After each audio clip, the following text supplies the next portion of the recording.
Alatsinainy fadimy ny volana Jolay raiky amby roapolo moa mbola tsara tompoko lahy finaritra tompoko vavy magnantso atsika pitiavagna sy ampagnajagna hagnaraka hatramin'ny farany ny fampalambavao fa eto amin'ny télévision malagasy amizao antoandro izao hiatrika ny fanadina mpanjakana CEP ny mpianatra hiadina amin'izany sy raha-pitso asaika miresaka zay avokoa ny ankamaroan'ny gazety voarantsika niany eo ihany koa ny resaka fampihenana ny TVA sy ny vidiny entona fandrehatra ny trangam-piarahamonina samihafa ho tateriny Tahilo Tolo-Janahary miaraka amin'ny Stéphane Alphonse ny antsipirin'izay ao anatin'ny fion gazety.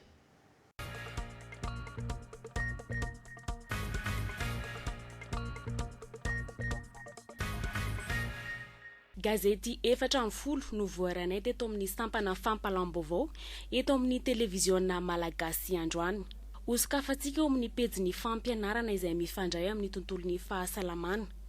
Efa vonana nanomboka tamin'ny asabotsy lasa teo ny efitrano mpampianarana indraisana ireo mpiadina CPE manerana nosy ary efa notondrahana ranom-panafody sy nametrahana ireo fitaovana fanasana tanana edina amin'ny fiparitahan'ny valanaretina coronavirus izany hoy ny gazety Aora. Tohizantsika amin'izay pejy ny fahasalamana izay fa ao amin'ny gazety Midi Madagascar. Manahy mafy amin'ny fiatrehana ity variant indiany fahatelo ity aty Afrika ny OMS. Mbola resahany ity gazety Midi Madagascar ity ihany ny amatsiana rano maharitra ny tapany atsimo nosy izay mitety bidy $100. L'Express de Madagascar ezahana ampidinina 900 ny vidiny entona fandrehatra ho fanatsarana ny farom-piainana sy ho fikajiana ireo tontolo iainana eto amintsika. Free News dia manambara eo amin'ny lohateny lehibe fa mbola maro ireo tranga tsy fanarahan-dalàna mbola hita eny amin'ny lalana Rokady Arivo. Milaza ity gazety La Vérité ity ao amin'ny pejy fahatelo fa marina ny an'ny filoha Rajoelina amin'ny fiadinan'ny Kere sy ny haintany amin'ny tapany atsimo nosy hoy UNICEF. Malaza Madagasikara nahazo fankasitrahana Pera Pedro tao amin'ny haina moanjery iraisam-pirenena omaly ao amin'ny pejy fahatelo. Eo amin'ny tontolon'ny fanatanjahantena, tia tandrazana sy gazety taratra ary gazetiko dia samy milaza ny fandresen'ny maki vehivavy sy ny maki U20 teo amin'ny taranja baolina lavalava izay fifaninanana afrikanina. Maro ireo olona very asa ao Anosy Belleville noho ny fikatona ny fihizahantany io no iveloman'ireo mponina any an-toerana hoy ny gazety La Grande Île ao amin'ny pejy fahavalo.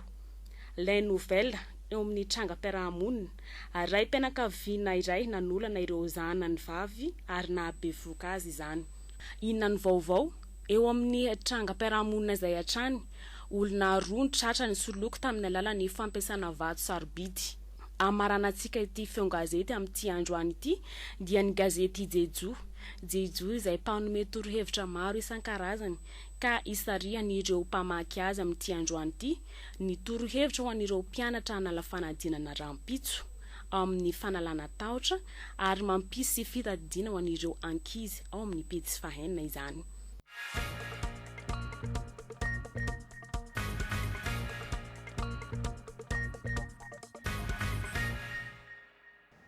Ampatsika amin'izay resaka fagnomanana ny fagnadina mpanjakana CEP zay ny vaovaontsika amin'izao fiandohany zao satria efa vognombogno moa ny art teknika sy ny maro hafa teo ihany koa ny fanohanan'ny ampitondra ireo mpianatra amin'ny fanolorana fitaovana samihafa indrindra ny avy amin'ny tompony ndraiky mpanjakana sy ny avy eo anivon'ny fiadidinan'ny repoblika amin'ny alalan'ny sampandraraha misana sosialy sy ny politika andahorantsika ireto angom-baovao maromaro ireto.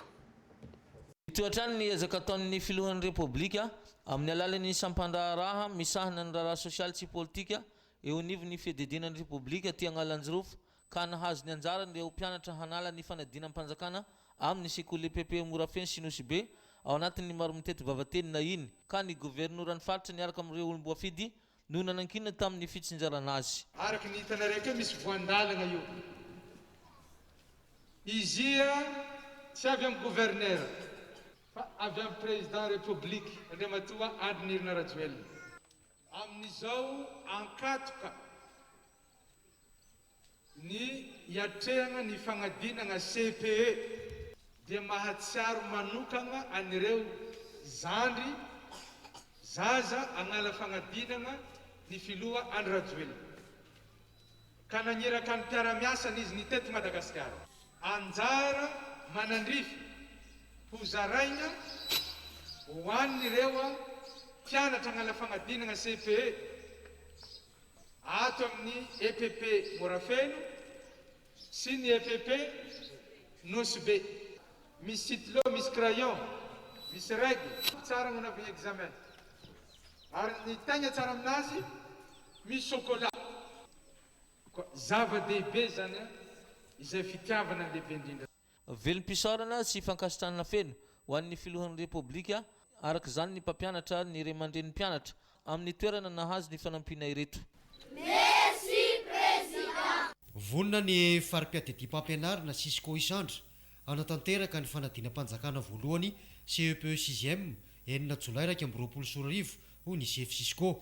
Mpiadina voasoratra anarana mahatratra 513 no hiatrika io CEPE 6e 2024 ao amin'ity Cisco avoany andrefany mahatsiatra ambony ity. Ary raha ny fahazonana moa zany ny jerena dia efa nahazo ny toromarika daholo ny chef de centre, zany hoe amin'ny fanarahana ny fepetra ara-pahasalamana, ny fanarahana ny elanelana ray metatra, ny fanasana tanana na ny DLM, ao anatin'izany koa ny fitondrana ny kasibosy. Ary ny ray aman-dren'ny mpianatra ato Isandra dia efa ny tanana daholo hampitondra ny zanany an'izany aro vava orona izany. Ary manarak'izay dia ny hafatra apetraka amin'ireo zazareo zany dia azadiny ny convocation. Hoenty manampy ireo mpiadina dia misy ny fanampin-tsakafo, manampy ny fitadidiana omen'ny solombavambahoaka Isandra azy ireo.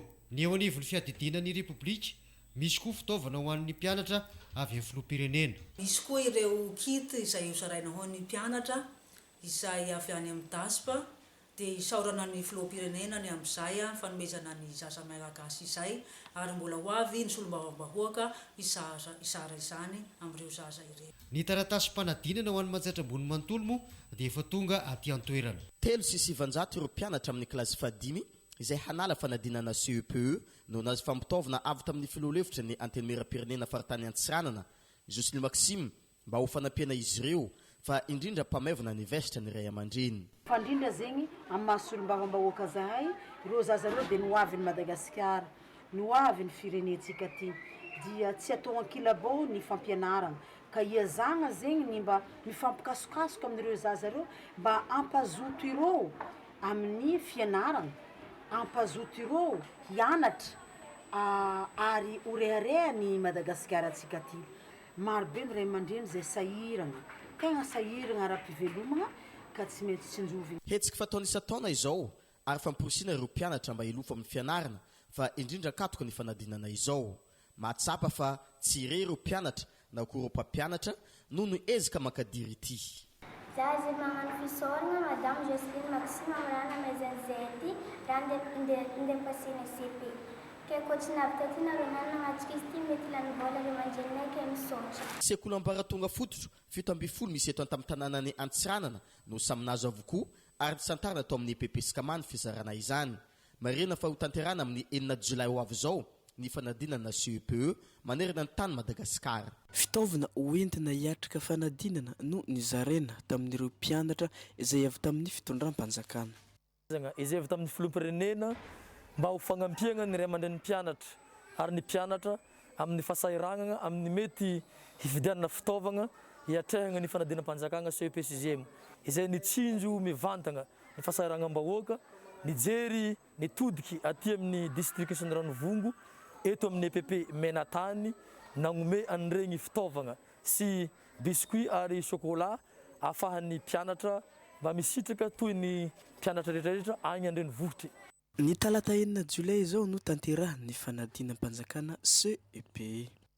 Tonga ny fotoanany andrasana amin'ny fanadinam-panjakana CEPE voalohany amin'ity taom-pianarana 20 raika amin'ny 20 ity.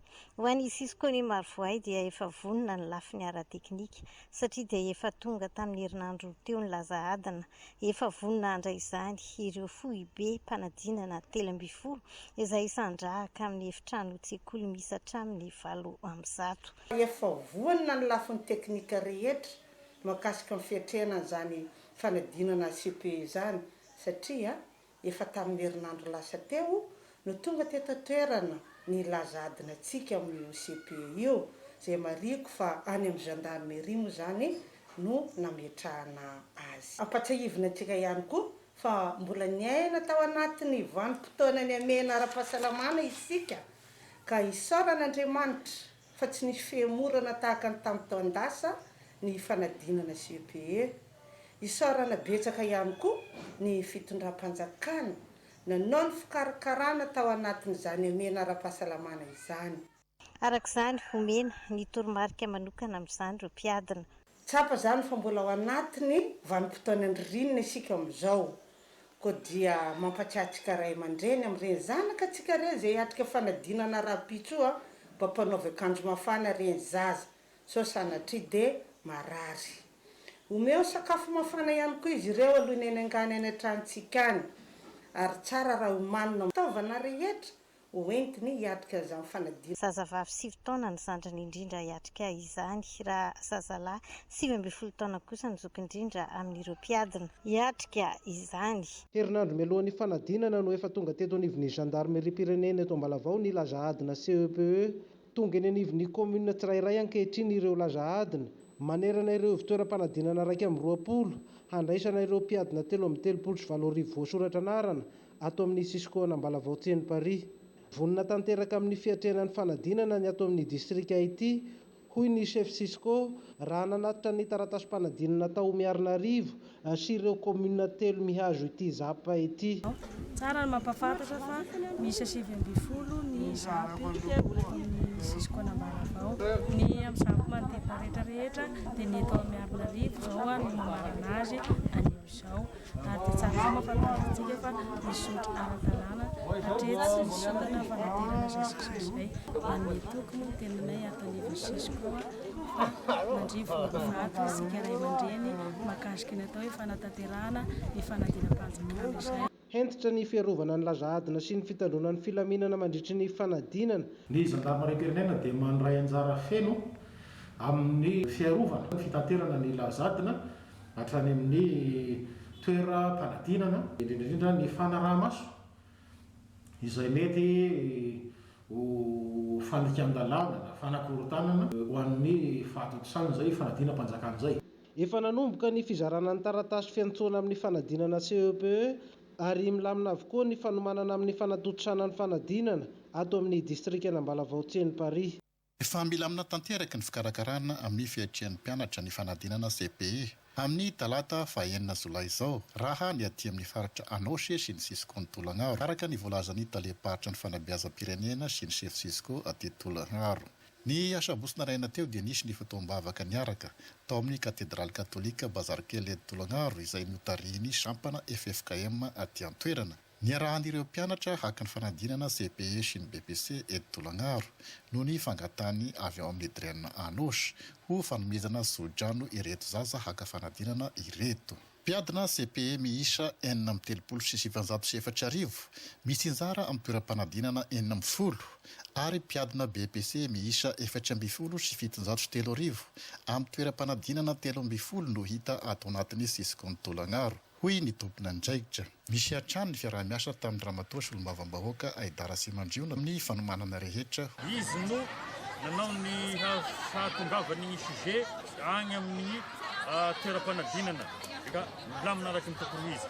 Ny pisipesy madinidinika dia amin'ny manomboka amin'ny lahady sy alatsinainy no fanomboana sy ny fanomagnana agny amin'ny réunion préliminaire ny isaky ny santampody. Nambarany taleparitra ny fanabeazam-pirenena aty Anosy fa nanao ny fotoam-bavaka toy ny teto Tolagnaro izao avy ny Cisco telo ato amin'ny faritra ary efa voazara daholo ny vola aide spéciale ho an'ny mpampianatra Nosib. Rapanjakana zay tariny filoham-pirenena Jaina Andry Rajoelina zay mikelena tokoa ato amin'ny resaka fanabeazana mijery akaiky anay. Eo ihany koa ramatoa ministra zay sorana manokana amin'ny fikarakarana rehetrarehetra. Fa efa nisitraka ny aide spéciale zao ny mpampianatra non subventionné aty amin'ny drenina Anosy zay faritan'ireo Cisco telo ireo. Na ireo mpampianatra na ireo mpianatra dia milaza fa vonona avokoa ny hiatrika ny fanadinam-panjakana rehetra amin'ity taona ity. Mba ahafahan'ireo ankizy amin'ny sekoly marefo hifantoka amin'ny fanadinana sy hitovy amin'ny ankizy rehetra amin'ny fiatrenany fanadinana CPE dia nanolotra fampitaovana ho azy ireo ny teo anivon'ny fiadidian'ny Repoblika azay avy amin'ny filopirenena Andry Rajoelina akahitana trousse, règle, stylo, crayon ary ny chocolat afaliana ho an'ireto ankizy izay matsiaro misy piay. Teo amin'ny firenena nagnamezay fitaovana ndehitrehana CPE misaotra betsaka. Amin'ny mahasekoly marefo azy ireo izay dia tsy zarizary ny trano-pianarana ka mirary ny avy tany izany ny solombavam-bahoaka. Trano hitantsika izay efa antitra ino ary mangataka amin'ny filopirenena mamboarina ity trano ity fa tena tsara mihitsy ny mpianatra. Sekoly misafito an'ny Sisikoninsui no misitraka izay fanohanana izay aza ahitana mpianatra 170 amin'ny 100. Nandray izao fampitaovana izao moa ireo solombavam-bahoaka anatin'ny faritra Sofia sy ny governoran'ny faritra. Fiomanana tanteraka amin'ny fiandrasana ny fanadinana CPE izay atao rampitso enina Jolay ity andro latsinainy iray andro mialohan'ny fanadinana ity. Isan'izany ny fanadiovana ny efitrano sy fametrahana ireo laran'ny mpiadina eo amin'ny W. Ho an'ny Sisikony maro antsetra dia 490 ny mpiadina andrasana anatanteraka izany izay paritika amin'ny foibem-panadinana 2020. Raha ny eto amin'ny foibem-panadinana Sezembato-Masina dia ahitana efitrano 30 sy mpiadina 277. Tonga daholo ny sekretera rehetra dia nametrapetraka ny paikady izay ahafahana handaminana ny fanadinana rampitso mba ho anara-penitra zany izy atao anatin'ny distrikany maro antsetra. Aingina le zaza hiatrika fanadinana maraigna zany mba ilamina tsara tsy hisy vatabataba amin'ny resaka ara-pahasalamana. Dia le barrière sanitaire zany dia tsy maintsy apetrapetraka tsara atao amin'ny centre sy manerana ny Sisikony maro antsetra. Ny ora araka izany no sisandrasana satria efa tonga any amin'ny toerana izay atahorana lavitra sarodalina ihany koa moa ireo laza hadina. Ho an'ny mpiadina moa 7 taona ny zandriny indrindra, 17 taona ny zokiny ato anatin'ny Sisikony maro antsetra. Mpiadina mihisa 20 sy 990 avy amin'ny Zapo 520 mandrafitra ny Sisikony Bealanana izay hiparitaka amin'ny ivitoeram-panadinana 320 no andrasana hiatrika fanadinam-panjakana voalohany dia ny CPE izany. Fantatra izany nandritra ny fitsidian'ny Draine Sofia nagnaramaso ny fiomanan'ny Sisiko amin'ny fandraisana fanadinam-panjakana ho avy izao. Zay zany mahatonga zay eto amin'ny Sisikony Bealanana niany eto amin'ny EPP maro tamiagna. Mijery manankory ny fiatrehan'ny zaza fagnadinana, manankory ny convocation dia mizara convocation zany niany miaraka amin'ny mpampianatra tompony andraikitry dia nagnararoatra koa ma zany nagnome kit hiatrehan'zareo le fagnadinana ny cahier sy stylo zany mba hagnamaivagna le fitaovagna hividian'ny ray aman-dreny amin'ny andron'ny fagnadinana. Ny fagnadinana dia mavesitra izy ho an'le zaza madinika ka mila tohanana ara-moraly tsara, mila megna torohevitra tsara afarafarana zany hatramin'ny faran'le zaza mba hahavita antsaka ny siandavan'ny fagnadinana. Agnatin'ny toromarika izay tokony hoen'ny mpianatra koa zany ny famonjegna lera aleo zany raisintsika an-tagnana tsara le zaza amin'ny andron'ny fagnadinana. Marina fa nahazo fitaovam-pianarana tahaka izao ihany koa ny tao amin'ny EPP Andranovaky, commune Marotolagna, ny fanindry-andalana tamin'ny fizarana izany, ny fitokanana ny trano-tsekoly 2 ahitana efitrano-pianarana 2 avy ho an'ny CEG tao an-toerana izay ezaky ny fokon'olona tamin'ny alalan'ny Tagnamaro. Mbola iraignatsika zay tontolon'ny fagnabeazagna zay avake fo andoantsika iresaka ny fampivoarana ny fizahantany, ny toekarena, ny kolontsaigny agny Nosy-be, ny fampidinika tamin'ny tompony ndraiky mpanjakana agnan-toerana ny masovoan'ny Frantsa miasa eto Madagasikara ho fataritsika amin'ity fampitambaovany amady ity sy ny votoatiny ny tsara fantatra makasika zegny. Ny fanamafisana ny fiarah-miasa ny resaka nandritra ny fitsidiana ara-pomba fanajana ireo mpitondra ara-panjakana teto Nosy-be nataon'ny ambassador frantsay. Ny vohitra nandritra izany fa mafy ny rom-pihavanana misy noho ny fisian'ireo teratany frantsay marobe monina sy mampiasa ny volany eto an-toerana. Fotoagna nahafahana fanakalo hevitry amina fagnatsarana fomba fiasa satria raha tsy malala fa raha ty Nosy-be ty dia maro ireo teratany frantsay monina sy miasa eto amintsika eto. Ao ny mpandraharaha marobe amin'ny lafiny sehatra fampandrosoana maro mpizahantany sy ny lafiny ekonomika. Eo koa ny tompona andraikitra amina orinasa izay ankina ny fampandrosoana Madagasikara ray manontolo mihitsy sy ny ato amin'ny faritra Diana sy eto Nosbe ihany koa. Eo koa reo lafin'ny kolotsaina koa afaka niresahanay teto daholo. Dia eo moa koa ny fiara-miasa izay ataony la France miaraka amin'ny gouvernement malagasy izay misy koa zany aty amintsika ty dia niresadresahana zay amin'ny miara-mifanohana. Nandritra ny fionana tamin'ny ben'ny tanàna Vita Gilbert, voaresaka ihany koa koatra ny fizahantany ireo volo fanondrana toy ny langilangy sy ny lavany izay rezero frantsay no anisan'ny mpanafatra azy betsaka saingy mitotongana ny vidiny ankehitriny. Magnamafy ny fiara-miasany amindreo mpitondra eny fotony ihany koa zareo avy amin'ny antokondrara misahana ny fitaterana an-dranomamy sy an-dranomasina na ny APMF mba fagnatsarana ny fanajariana ny lakan-dranon'ny mpangalana misy ny akony diany tele général APMF atao mananjary rahantsika izao.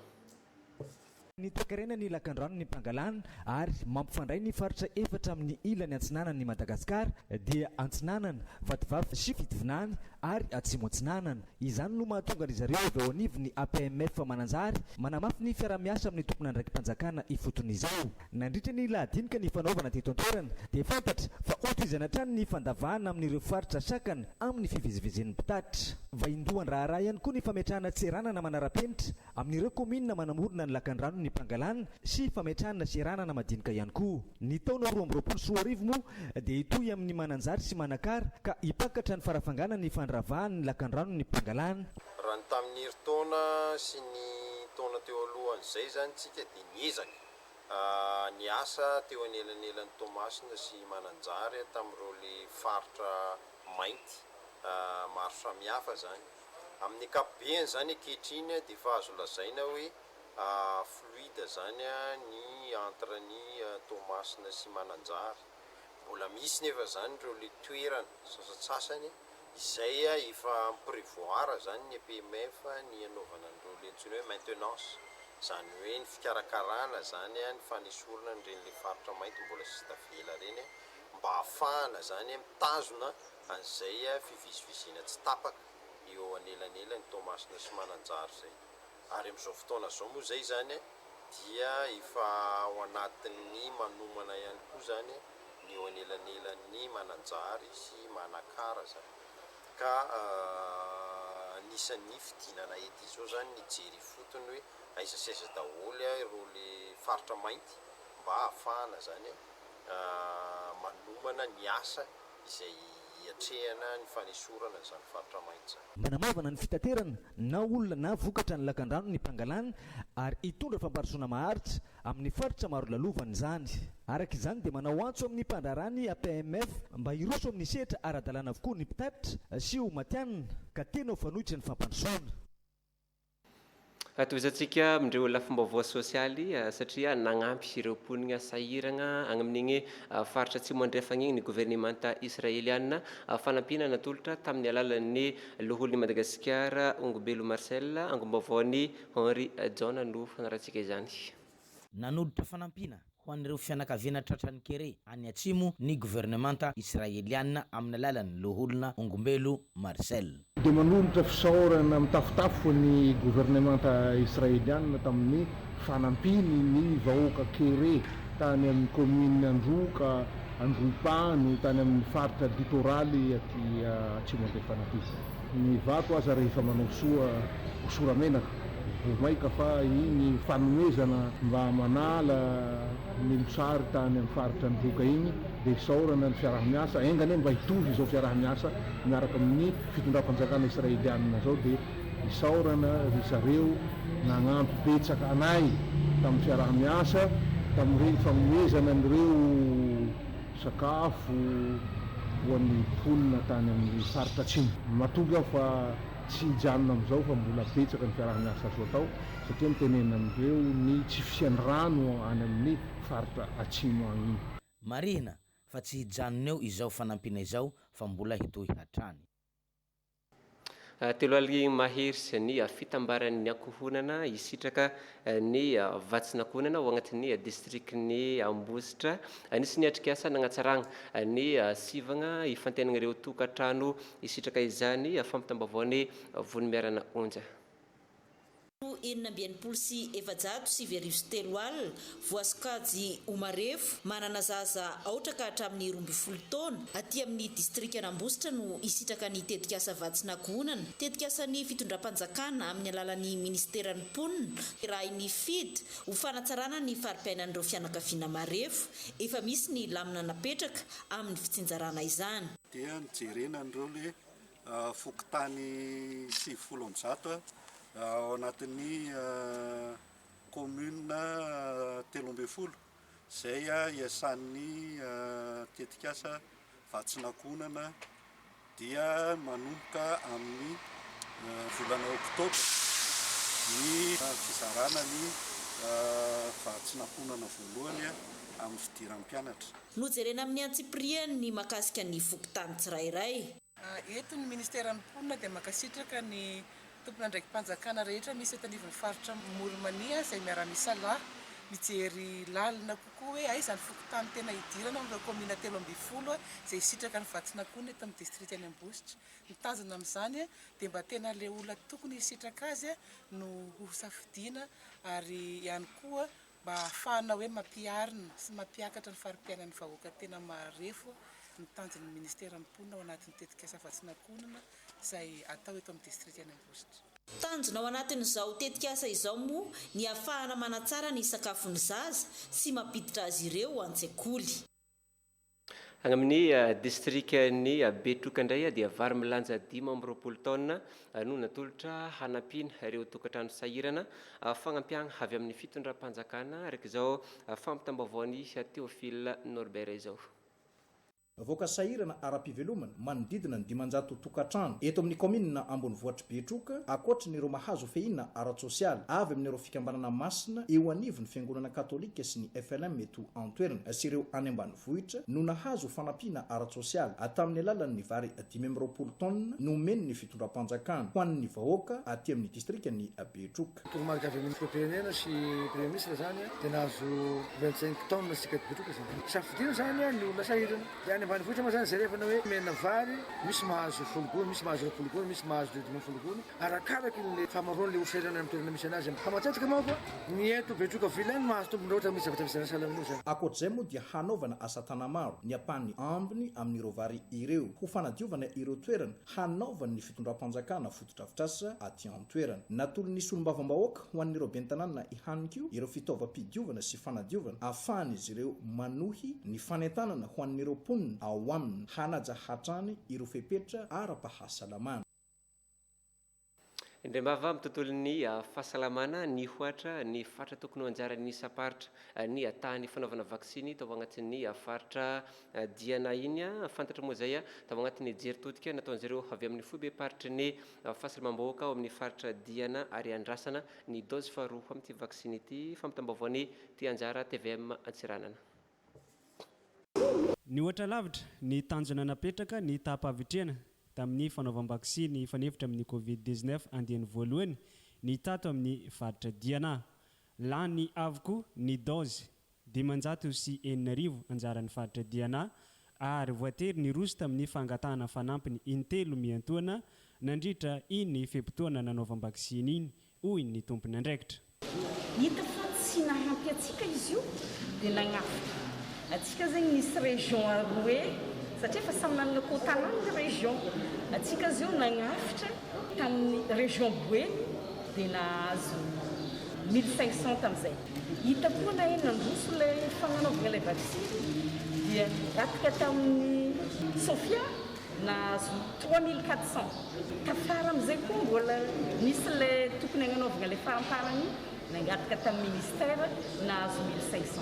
Raha ny tanjona zegny no napetraka 6500 io ny kôtatsika fa tsika 12019 zegny ma zegny ny navita vaksiny teto antsika. Dia ny districtny Diogo 1 dia 4073, ny Diogo 2 718, ny Ambilobe 724, ny Ambanja 1082, dia ny Nosibe 5422. Raha ny zava-misy aty an-toerana atreto dia tsy misy marary voamarina fa mitondra ny tsiokaretina coronavirus ato amin'ny faritra Diana tamin'ny 9 Jona 2022 teo ny tranga vaovao farany raha toa ka tamin'ny 7 Mai no nitrangana fahafatesana farany. Efa ndresaka vaksiny moa antsika tegny tafakatra 7 faingo 8 isanjato ny zazalatsika ny 5 taona ao agnatin'ny district ny Ambohimasoa fa no vita vaksiny fanefitry ny lefakozatra zany hoe nihoatra ny isa ny eritreretina tanam-boalohany fampitam-baovaony vola Rakotonandrasana. Nanaiky tsy ampisalasalana sy nandray ampitiavana ireo mpiasa amin'ny fahasalamana ny fianakavianan'olona lovana na velombolo ireto mpanatanteraka ny vokatry ny asa ho fanamafisana ny andro ny vaksiny miaro amin'ny lefakozatra na poliomyelita sy ny fanomezana vitamina A ireo zazalatsaka ny 5 taona teto Ambohimasoa. Dia 9 sy 900 sy 2 sy 5 alina ny zaza vita vaksiny manome taha 7 faingo 7 isanjato zany.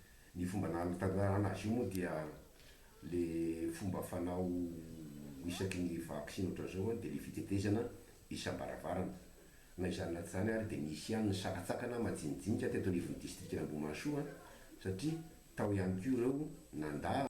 Ekipa efa voaomana tsara mitotaly 320 no niarany salahy nahitana ny sofokotany mpiasan'ny fahasalamana amin'ireo CSB 120 teo ihany koa ireo mpanentana ara-pahasalamana sy ny agent communautaire izy ireo izay notarindra matoa médecin inspecteur. Mankasitraka ny fiaraha-miasa mavitrika teo amin'ny mpitondra ny ekipa rehetra nahafahana nanatotosa izany atsakany sy andavany. Tsy ahivina fa mahita ny 7 isanjato ny mponina ato amin'ny district Ambohimasoa ireo zaza vao teraka ka hatramin'ny 5 taona nanaova vaksiny tamin'ity andiany fa 9 amin'ny fahafolio ity. Idirantsika amin'izay ireo vaovaon'ny fanabeazana satria tsika teo hoe mbola iraignatsika ny vaovaon'ny fanabeazana ka tombotsika amin'ny akon'ny adina ara-panatanjahan-tena BEPC tagny Vangaindrano sy Amboasary Atsimo. 7 sy 700 no nanatanteraka ny fanadinana ara-panatanjahan-tena BEPC aty amin'ny Sisikony Amboasary Atsimo izay natao mandritra ny 3 andro. Ary ny eto tampon-tanàna ny Amboasary ato amin'ny centre écrit Amboasary Atsimo dia miisa 1076. Ny taranja natao dia anankitelo araka ny noty avy any amin'ny ministère dia natao oral ny sport collectif. Na vitan'ny sport collectif dia manatanteraka indray ny sport course de vitesse, dia vitany course de vitesse dia mifarana amin'ny demi-fond ireo ankizy ireo. Tsara marina ihany koa fa ampidirana kizatozato ilay zaza mba ho totosa izay fanarahana geste barrière izay. Ka ny Croix-Rouge malagasy aty Amboasary Atsimo no manara-maso ny fahasalaman'ireo mpianatra. Eo ihany koa ny tanjo filaminana izay mandrindra ny filaminana ety an-toerana. Manampy ny mpianatra amin'ny fahafana fanadinana BEPC ny fanaovana adina ara-panatanjahantena ka taranja maro no anadinana amin'izany.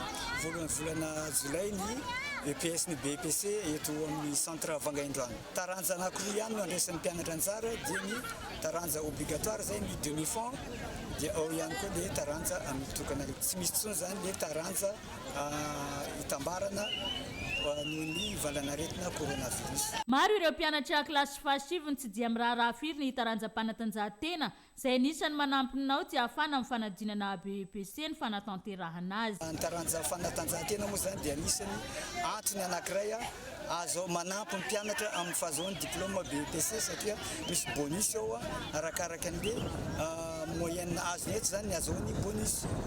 Dia ohatra hoe misy mpianatra anankiray mahita note 158 nefa mety mahita bonus 4 izy dia mety afaka anazy agname fahazoany diplôme BEPC zany zazako. Mpiadina 770 no miatrika ny fanadinana ara-panatanjahantena eto amin'ny kianjampasy ho anivy toeram-panadinana Vangaindrano mandritra ny 3 andro no anatanterahana izany. Notolorana mari-pahaizana ny faran'ny herinandro teo ireo mpianatra nanaraka ny fiofanana azona ny diplôme national du brevet izay avy amin'ny Académie de la Réunion tetsy Besaretsy no nanatotosana izany angomavoan'ny Olivier Andrembolony mihaja sy Hajarzafiny mpiasa. Araka amin'ny fifandraisana amin'izao tontolo izao i Madagasikara hita taratra amin'ny tontolon'ny fampianarana izany toy ny système éducatif française.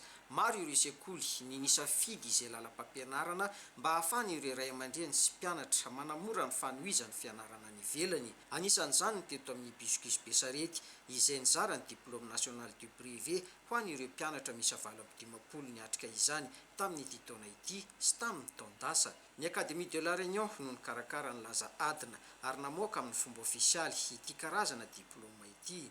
Tsy dia tena hoe sarotra zany izy fa nila nianatra be fotsiny dia mba zay mba lasa mivamokatra izy zany hoe tena nianatra be. Mba concentré fotsiny manao an'ireny mianatra. Zay zao seconde dia passe première dia nitanjona aloha zany zao amin'ny herintaona na azo AF épreuve anticipée de français zany izy général. Ny taranja frantsay, matematika, science, anglais na allemand na espagnol ny fanadinana nanadinana azy ireo araka ny fanazavana. Agnisan'ny nahazo ny fotodrafitrasa sy izay manara-penitra zare ao Ambodiampana ao agnatin'ny districtny Soneran'ny Vongo ary isanjato ny asa sisany mbola andrasana ary efa miandry izay fahavitan'ny asa zay moa ny mpianatra ny ray aman-dreny sy ny maro hafa vaovao tanteriny Brido Raseta. 750 ny asa no efa vitan-tanteraka amin'ny efitrano CEG manara-penitra aty amin'ny commune Ambodiampana. Teraka soamantsara ny réception ara-teknika teto amin'ny CEG Ambodiampana zay isan'ny sekoly ny sitraka ny fotodrafitrasany filoham-pirenena izay 2 salles de classe tamin'ity taona 2024 ity. Araka ny fahitantsika anazy dia efa 770 ny asa no efa vita fa ny pitsopitsony madinika sy zay zavatra kelikely sisa aremina entana anatsarana anazy. Isan'izany ny peinture zay mila aremiremina kely zany hoe misy ny atao retouche sy ohatr'izany. Dia misy ny fagnatsarana koa eo anivon'ny sapia dia mila tsaraina kely araka ny zavatra hita androany. Fa amin'ny ankapobeny tena tsara ary misaotra ny entreprise fa tonga amin'ny zavatra hitadiavana sy amin'ny vinany filoham-pirenena ny fotodrafitrasa. Ampiandrasany ny fahavitan'ny asa tanteraka ny ray aman-drenina mpianatra indrindra ireo mpianatra. Atoizantsika amin'ny vaovaon'ny toe-karena maro voay fantatsika fa isan'ny sombotry ny vary hagnatsara ny vokabary agnatoerana ny fiaramiasan'ny mpitondra amin'ireo tetikasa amin'ny alalan'ny fananganana fotodrafitrasa fitarihan-drano irisony ihany koa ny fanamboaran-dalana hamoana ny vokatra atsoatsy fanadidiny Farasoa Fandriambelonoro no anarantsika izany. District anisany manana ny lazany raha eo amin'ny lafiny fambolem-bary maro voay ary manana commune misy hatramin'ny 13 ao anatin'izany ny commune Ambolimoty izay tsy ivona fa anisany izay iray amin'ny ivony fambolem-bary ihany koa noho ny fisindreo velaran-tany 704 hektara ivelomandreo tantsamaro. Amin'izao fotoana izao mifanaraka amin'ny filamponina ny fahatongavan'ny rano any antoerana manondraka ny tanimbary amin'ny alalan'ny secteur 4 tantsoroka tamin'izao ny solombavam-bahoaka tamin'ny alalan'ny tanamaro andany ny fotodrafitrasa politika fampandrosoana amin'ny alalan'ny tetikasa padaba antenaina arak'izany ny fahatsarany vokatra. Zay aloha zany tena miara-miasa amin'ny padapy akaiky mihitsy maro dia maro ny orinasa fotodrafitrasa zay anampian'izy ireo anay. Ohatra io zao ny rivière de Marvoy le drain fanarian-drano lehibe efa eo andalam-pahavitana. Izany angamba tao anatin'ny 50 taona mbola tsy ary nisy curage. Tonga jusqu'any fotony ny rano ka dia fambolem-bary aloha tamin'ity taona ity dia tena ao anatin'ny vokabary tanteraka mihitsy raha ny fahitana azy ary matoky zay fa tsara dia tsara ny vokabary amin'ity taona ity. Ho an'ny commune Ambolimoty ankoatry ny fambolem-bary amin'izao fotoana izao dia efa ao anatiny miroso amin'ny asa fanamboaran-dalana ahafahana mamoaka ny vokatra any antoerana fanazavany ben'ny tanàna hatrany. Nangatanay ho atao goudron mihitsy na pavé boaka any Marsako jusqu'à Ambolimoty izay efa neken'ny mpamatsy vola ka efa tonga ao ny étude amin'izao fotoana tenenako zao ka isoranay ny fanjakana sy ireo mpiara-nombonantoka efa tena velom-panantenana tanteraka. Ao koa ny lalana izay efa anatin'ny fa vita étude fa vita aby ny appel d'offre fa ho avy koa ny entreprise anamboatra azy. Zao fitondram-panjakana izao no napiratra indray ny anjara masoandro ny community ary eo ampiandrasana ny valo ny fangatahana amin'ny fanamboarana lalana amin'ny 7 kilometatra mampitohy any Ambolimoty sy Marivoay izay tsimbolana sy mpanamboarana 4 taona 2027. Izay sy ny fambolem-bary tany Marivoay fa ho fagnatsarana ny fiompiana ao Antsirabe faharoa dia tatsa 13 finoana sy fiofana mikasika ny fiompiana mivavy ronono sy akoho gasy no hatsaraina fiofanana izay karakarain'ny fibeparitry ny fampianarana teknika sy fanofanana arakasa ao vakina karatra mitatitra ny antsipriny izay cadre jaunaire. Fanatsarana ny fidiram-bola ny tantsaha sy ampitomboana ny famokarana eny ambanivohitra. Ny karakara fanofanana foezaka nandritry ny herinandro ny avy eo anivon'ny traite FP vakina karatra kapiompy mivavy be ronono sy akoho gasy misy 13 avy eto amin'ny commune Manandona no nisitraka ny fiofanana. Activité fanaondro zareo ilay izy fa nisy teknika no hatsaraina zany ilay izy tamin'ny fanaovana an'ilay activité dia nafinaritra zareo ilay izy satria mba entiny ahafahany manatsara izay zavatra efa nahazatra azy ihany nanao azy teo aloha. Niavaka ny fanofanana raha nambarandreo niatrika izany ary vonina izy ireo ampiatra avy hatrany ny teknika no zaraina. Tsy mbola nanana traikeva zany tao anatin'ny fotoana talohan'ny hiofanako fa rehefa nahazo fiofanana hoe ay moa arakaraka ny sakafony ity omby ity sy ny fikarakarana azy no mampitombo ny ronono. Rehefa avy nahazo fiofanana dia tena ampiariko ilay izy ary nahaliana mihitsy ilay fiofanana satria na io sakafony io ara tsy dia mazava loatra tao aloha tsy niofana dia zava-dehibe mihitsy izany teo anatrehako ary hitako hoe mampivoatra ny akohonako, ampivoatra ihany koa ny fiarahamonina isy anay. Ny alakamisy voalohan'ny volana jolay teo no natao ny famoahany ireto andiany ireto ny commune Andranomanelatry indray no hitohizan'ny hetsika Atsoatsy. Izay sy ny amin'igny fa hametraka paikady vaovao hiarovana ireo bibidia agnatin'ny ala rovana ny tetikasa SWM nitaterahana atao mandry tsara ny atrikasa ny karohana ny vahaolana maharitra makasika izay fiarovana ny bibidia izay mitaritra ny tsara fanitra makasika izany George Harrison. Firenena 12 maneran-tany no iasan'ny tetikasa SWM izay tanterahany WCS. Anatin'izany Madagasikara miaro ny fihinanana sy ny fiazana ireo bibidia anala ny antom-pisiny ka ao anaty alany makira no iasana nanatanteraka ny atrikasa sy ny tombanezaka niarahana tamin'ny mpiatsehatra anivon'io tetikasa io SWM io taty amin'ny district ny Maritsara. Ny tanjona tetikasa moa zany dia fanatsarana ny lalàna makasika ny fitatanana ny fiazana biby ao anatin'ilay valan-javaboary reny.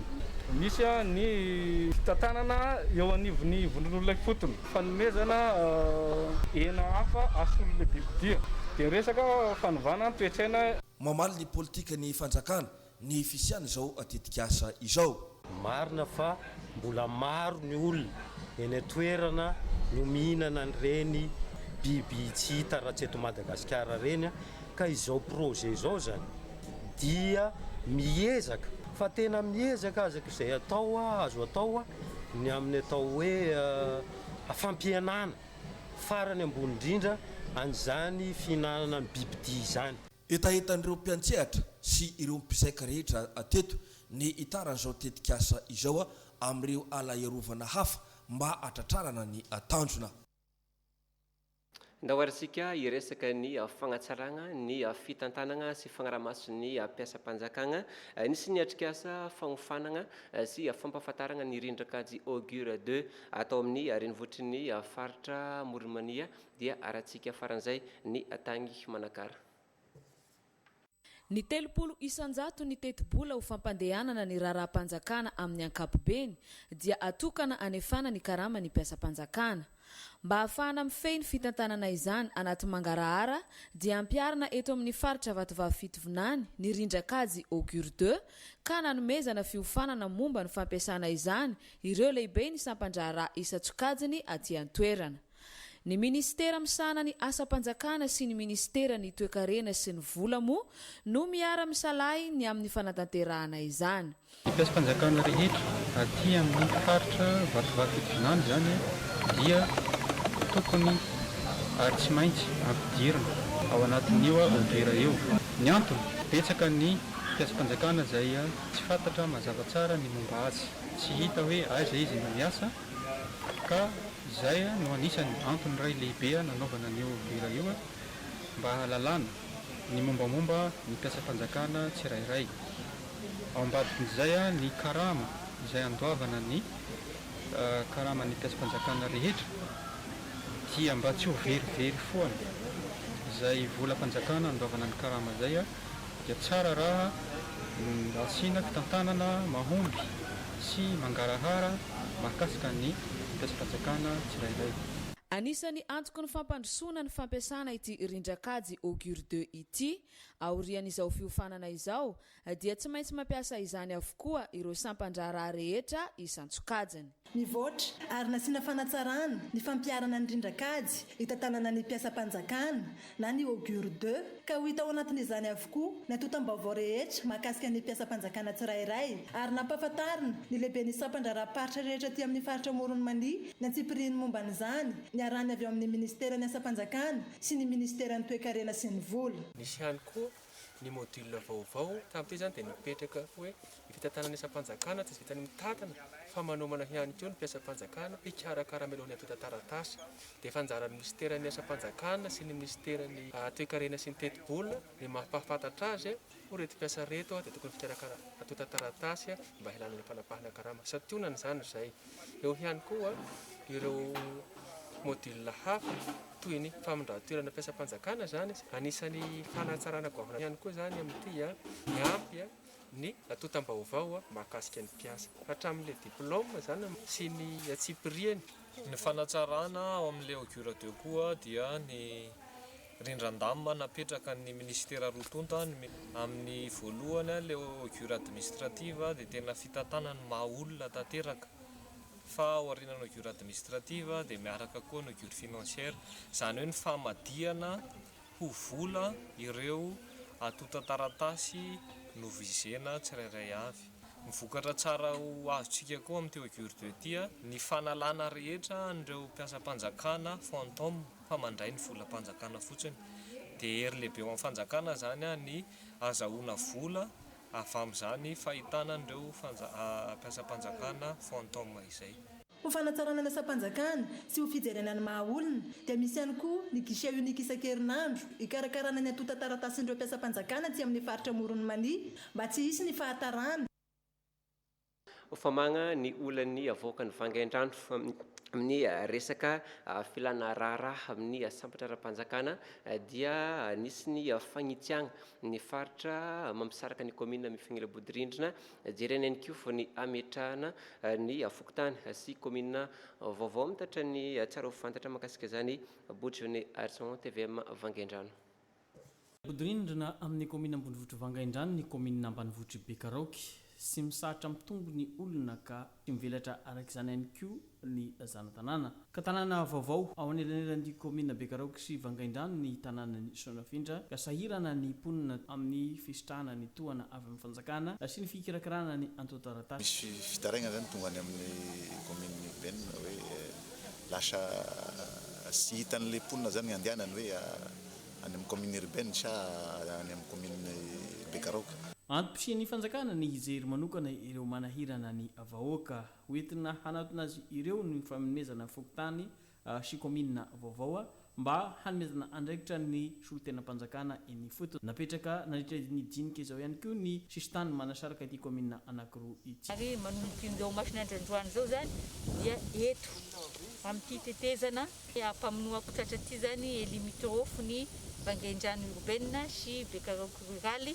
izay zana-tanàna rehetrarehetra agnatin'izay mafaritra izay zany dia ho atao fanavaozana na atao mise à jour ka omena ny service-panjakana izay mila izany mba hialana amin'ny fangarona. Mazava ny lalana tokony halehan'ireo olona manandraraha amin'ireo sampandraraha-panjakana miainga amin'ireto zana-tanàna ireto manomboka izao ary sy ho diso anjara amin'ny asa fampandroana ihany koa izy ireo.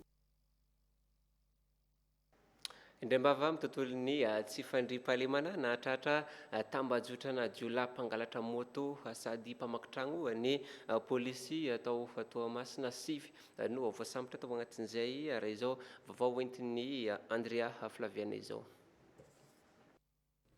Trateky ny pôlisy pirenena sy ny unité intervention rapide ny fa 20 ny volana jona lasa teo ireo tambazotra ny mpamakitrano sy mpangalatra taorina ny vakitrano sy fanendahana izay nataony nandritra ny fety ny 20 jona iny. Ny fiaramiasa ny FIP sy ny central moa zany dia nisy ny fahatratrarana ny tambazotra na mpangalatra moto eto Toamasina izay anisan'ny mampakaiky tokoa ny vahoaka eto Toamasina satria anisan'ny matetika miteraka ratra ary indraindray fitifirana mihitsy zany fangalarana moto eto Toamasina. Misy moa ny famitorana izay atao anatin'izy ireny ka mba nahitambokana izy aloha tamin'ity mitoraka ity satria raha natao ny fanarandia ny alina ny 29 ny volana jona tokony tamin'ny ray maraina dia ny afara tany amin'ny tokantrano anankiray izay nitretenao flagrant délit foana moa izy noho ny amehana ka nafahana tonga dia niditra tao amin'ilay toerana avy hatrany. Moto 7 sy bisikileta ray nitratra tao olona 5 no ndray voasambotra tamin'izany miantso ny vahoaka samy andray andraikitra ny tenany tsy salasala raha toa ka mahita tsy fandriam-pahalemana iantso avy hatrany ny mpitandro ny filamina. Zay sy ny amin'iny fa mbola maro amin'ireo mpisehatra amin'ny asa ahitana fikirakirana ny teny malagasy no tsy mahafy ny fitsipanoratana anisy atrikasa nafagna nagnatsara sy nagnazatra ireo mpisehatra amin'ny haino manjery sy atao farafangana amin'izay fikirakirana sy fifehezana ny fanoratana ny teny malagasy sa tafitra indrindra atao anaty ny famaranana ny revolan'ny teny malagasy fampitambavaony Aimé Alma. Sy mamodika ny maha-malagasy ny tsy fahaizana mifehy ny teny malagasy. Tazana sy tsampa izany ankehitriny fa na ireo mpisehatra amin'ny haino vakijery dia mbola misy ny tsy mahavoafehy izany. Santionany amin'izany ireto fanadihadiana tato amin'ny RTFA izay nanatotosana soratononina ireto. Ny teny tokony ho akambagna lasa nosaraha. Ny teny tokony ho saraha lasa nakamba. Ny fampiasana ny kamba-teny reny le mampiasa tsipanoisana sy teny verindrona. Trano noratra hoe ahay da ame voalohany ve gnasiagna sa gnategnategna samisy izy roy. Saripady anefa ny teny sy ny soratra avoaka amin'ny haino vakijery ka tokony hotohizana amin'ny fanazarantena toy itony. Vonona hanohy ny fampitana fahaizana teny malagasy ho an'ny mpiasa ny serasera sy ny kolotsaina ato amin'ny distrikany Farafangana ny mpampianatra taranja malagasy entina anatsarana izany. Dia mampiezaka nareo mamaky boky hoe omena boky nareo fa nareo mamaky an'izay dia rehefa avy eo misy ny fomba fanoratra araka ny voalaza matetika hoe misy ny fivoarana zany dia amin'ny alalan'izay zany ny tarihana n'igny fampianarana. Famaranana ny fankalazana ny iray volan'ny teny malagasy no antony izao hetsika izao. Mbola mitohy ny hetsika fanamboarana kopy fobe ho an'ny ankizy ao Morondava hetsika tarihany foibe paritry ny ponina sy ny avy eo anivon'ny fitsarana sady tafitra ihany koa atao anaty ny fanamariana ny iray volan'ny ankizy mitatitra ny tsara ho fantatra Isabelle Juda Celestine. Rana amin'ny renjaza sy any ambanivohitra ary fahatahorana bro no saika olana amin'ny tsy fahazahoan'ny ankizy kopia aty amin'ny faritra Menabe ka nahatonga ny fitaliavam-paritry ny ponina sy ny fitsarana ambaratonga voalohany eto Morondava nanatanteraka ny kopia VB izay isany nanamariana sy namaranana ny iray volana ho an'ny ankizy. Ka mitenjora mbola maro tonga teo hoe mitady andehanao an'le kopia amin'ny ankapobeny dia fankitahitan'le ponina zay amin'le fanaovana kopia sy araka ny toromarika ihany koa nomeny ministère central zany ministre de population dia mbola mitoy aloha zany ny fanaovanay kopia VB dia mbola manainga andreo zay mbola te hanao kopia zany mbola vonona zany zahay ato amin'ny direction régionale manoro hevitra manoro lany hoe inona sina ny taratasy tokony ilaina ahafahana manao an'izay kopia VB zay. Eo ihany koa moa zany tamin'ireo olona reo dia efa misy ihany koa zany ny manana kopia satria rehefa nijery tao amin'ny boky nanampy tao mihitsy zany zahay tao amin'ny commune tao misy enina amin'ireny efa manana kopia zay zany mahatsara manao an'ity recherche infructueuse ny tsy fahafantarany olona ny ilaina ny kopia no tena olana hoy ny avy amin'ny fitaliavam-padritry ny mponina ka anamafisana ny fanentanana eny anivony ainao manjery ary tsy hijanona amin'izao ray volana ho any ankizy izao ihany.